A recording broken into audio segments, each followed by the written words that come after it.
For nearly 20 years, one of the most recognizable voices in American music quietly disappeared from the public eye, and nobody outside her closest circle knew exactly why. No farewell tour, no dramatic press conference, no real explanation. Just silence from a woman whose songs once defined a generation. Fans noticed the absence long before they understood it. Interview requests went unanswered. Public appearances became rarer and rarer, then stopped almost entirely. For a performer who had spent 5 decades in front of cameras and microphones, that kind of vanishing act was bound to raise questions. And it did for years, without any real answers attached to it. Now at 83, Carly Simon has finally told the world what was happening behind that silence. And the truth is far more complicated and far more human than anyone expected. In late July 2026, Simon shared a personal statement confirming that she has been diagnosed with Parkinson's disease, a progressive neurological condition that affects movement, balance, and energy.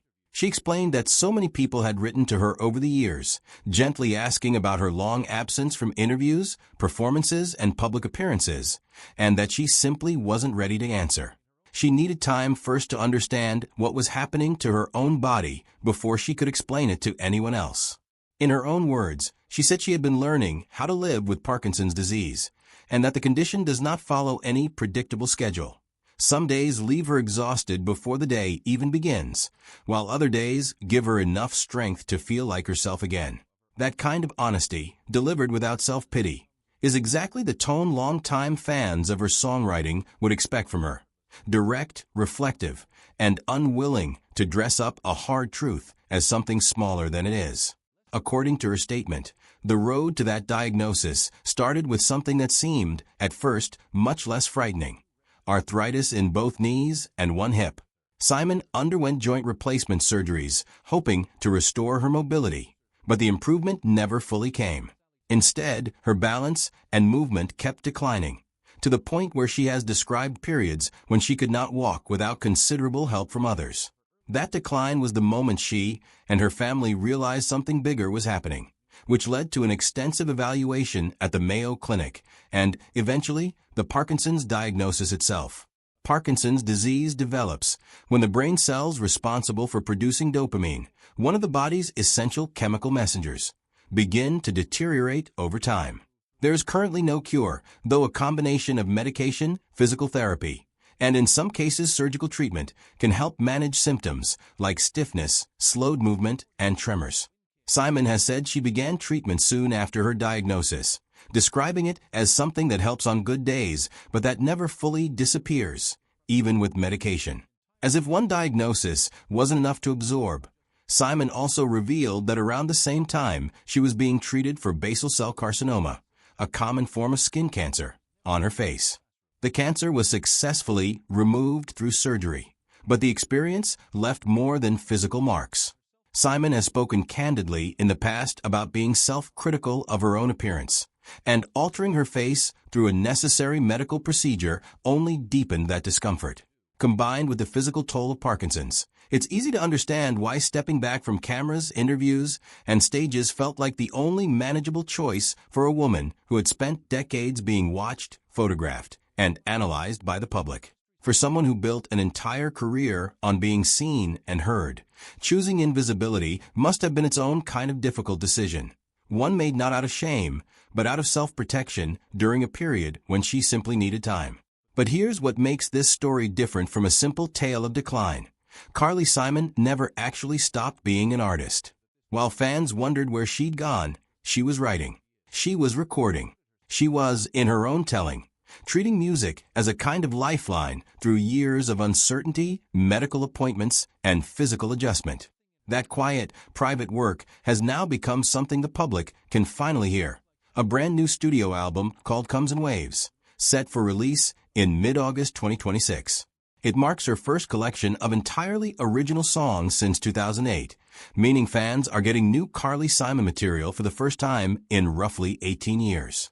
For an artist whose career has already spanned more than 5 decades, that kind of gap makes the album's arrival feel less like a routine release and more like a genuine reintroduction. The album was written and recorded largely at her longtime home on Martha's Vineyard, and it carries a deeply personal, unpolished honesty that longtime listeners will recognize immediately. Its lead single, a song called Howl, explores the space between anger and forgiveness, describing what it feels like to let frustration out before it has a chance to quietly fester. The album's title track comes from a song called Slowly, built around the idea that difficult feelings rise and recede like waves on a shoreline, present powerful, but never permanent. It's hard not to hear an echo of her own recent years in that imagery: illness that comes and goes, strength that ebbs and flows, and a woman choosing to keep creating regardless of the tide. Across the full record, themes of love, memory, family, and self-reflection weave together, less concerned with recreating old hits than with honestly capturing where she is right now, in this exact stage of her life. What makes the new record even more meaningful is who helped build it with her. Her son, Ben Taylor, contributed as a singer, musician, and producer throughout the album, while her daughter, Sally Taylor, added vocals and designed the artwork for the lead single. Longtime collaborators also returned to the project, including a producer who had worked with Simon on one of her earliest albums back in the 1970s, brought back decades later to help shape this new chapter. In an industry often defined by image and reinvention, Comes in Waves feels like something quieter and more intimate, a family affair, born out of a genuinely difficult chapter in one woman's life, and carried forward by the same people who have been closest to her through all of it. The 12 songs on the record reportedly move through a wide emotional range, touching on love, grief, memory, and healing without ever settling into a single mood for too long. That variety seems intentional, almost structural, mirroring the way real emotional recovery actually works. Nobody heals in a straight line, and nobody who has spent years managing a chronic illness experiences their days as one uniform, predictable state. Some tracks reportedly lean into tenderness, others into confrontation, and at least one revisits a piece of music Simon first worked on decades earlier, reworked and reimagined with the benefit of 50 additional years of life experience behind it. For an artist who built her reputation on emotional honesty in the 1970s, it's a fitting way to re-enter the conversation in her 80s, not by imitating who she used to be, but by being exactly who she is now. It's also worth remembering that Simon has never limited herself to just recording albums. Over the decades, she expanded into writing music for films, publishing children's books, and releasing best-selling memoirs that gave fans an unusually candid look into her life, her relationships, and her struggles. That instinct toward storytelling, in whatever form it took, has clearly never left her. And in many ways, this new album feels like the latest chapter in that same lifelong habit of turning private experience into something the public can connect with. To understand why this comeback matters so much, it helps to look back at where Carly Simon's story actually began. She was born on June 25, 1945, in New York City, into a household already steeped in creativity and public life.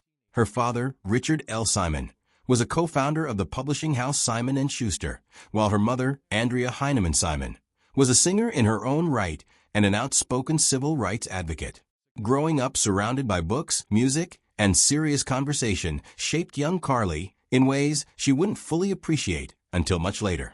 The Simon household was, by most accounts, a place where ideas mattered, where art was taken seriously, and where 4 children were encouraged to find their own creative voices in whatever form that took.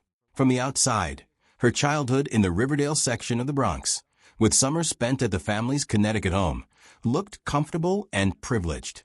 On the inside, she was fighting a private battle that had nothing to do with money or status.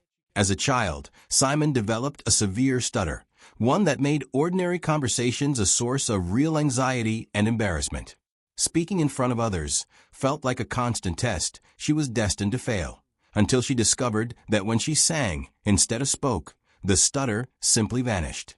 She has also spoken openly about growing up with dyslexia, and about how thinking differently because of it eventually shaped the imaginative, unconventional way she approached songwriting. Music didn't just become her career. It became the one place where her voice worked exactly the way she wanted it to, a refuge from a world that otherwise made simple communication feel like a struggle.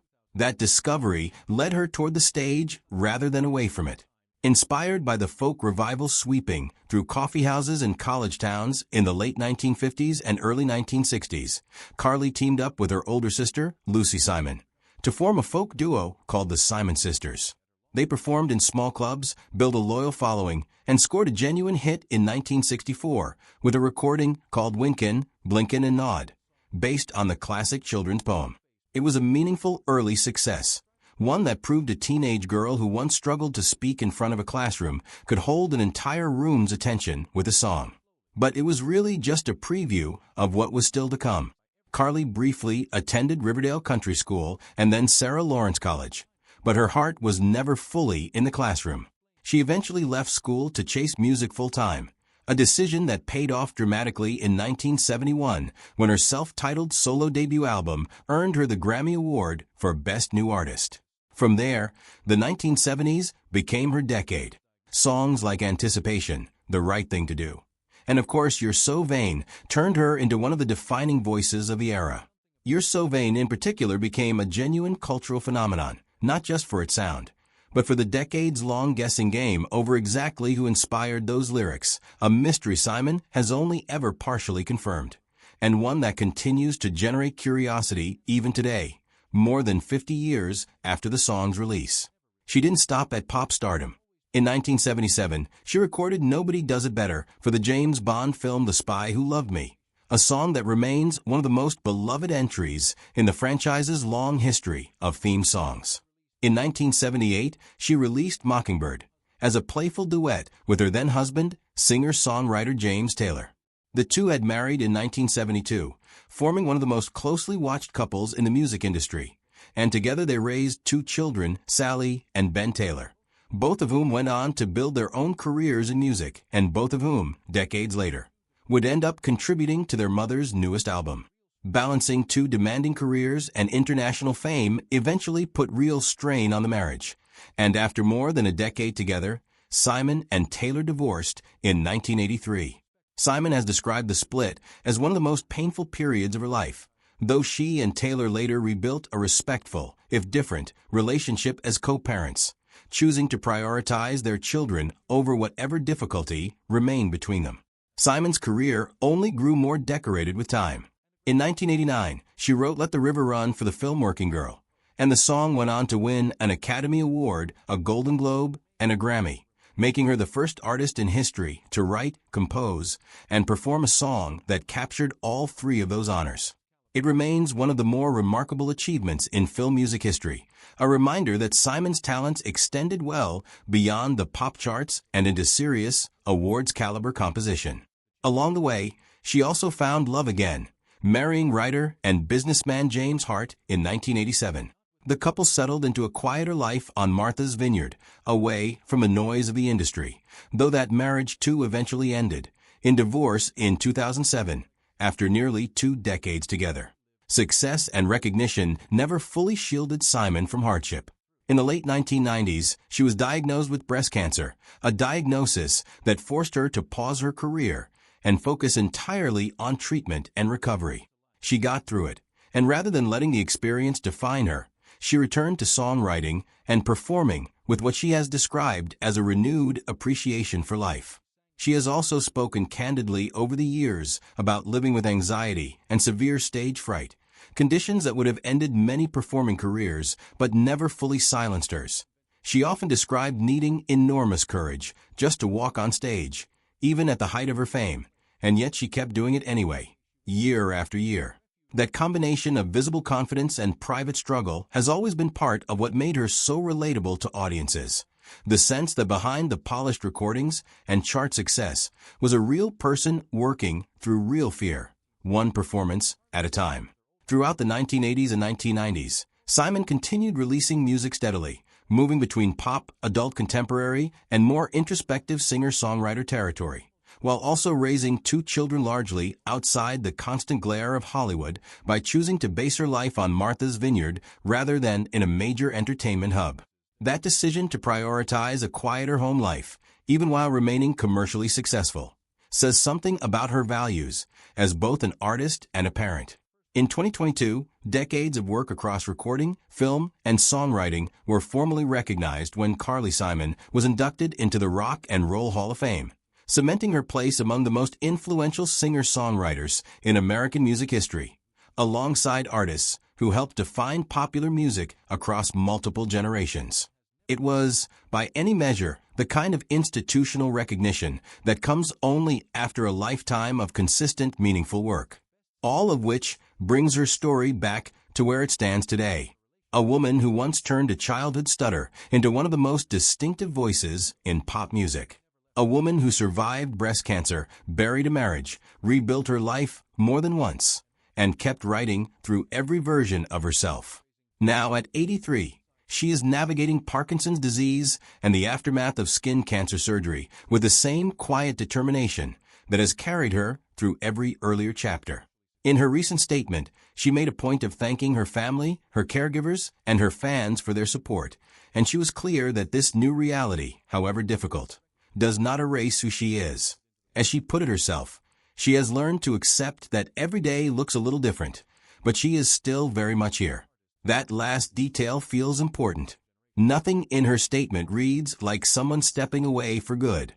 If anything, it reads like someone who spent years quietly gathering the strength and the material to come back on her own terms, in her own time, with a full album of new work rather than a single farewell gesture.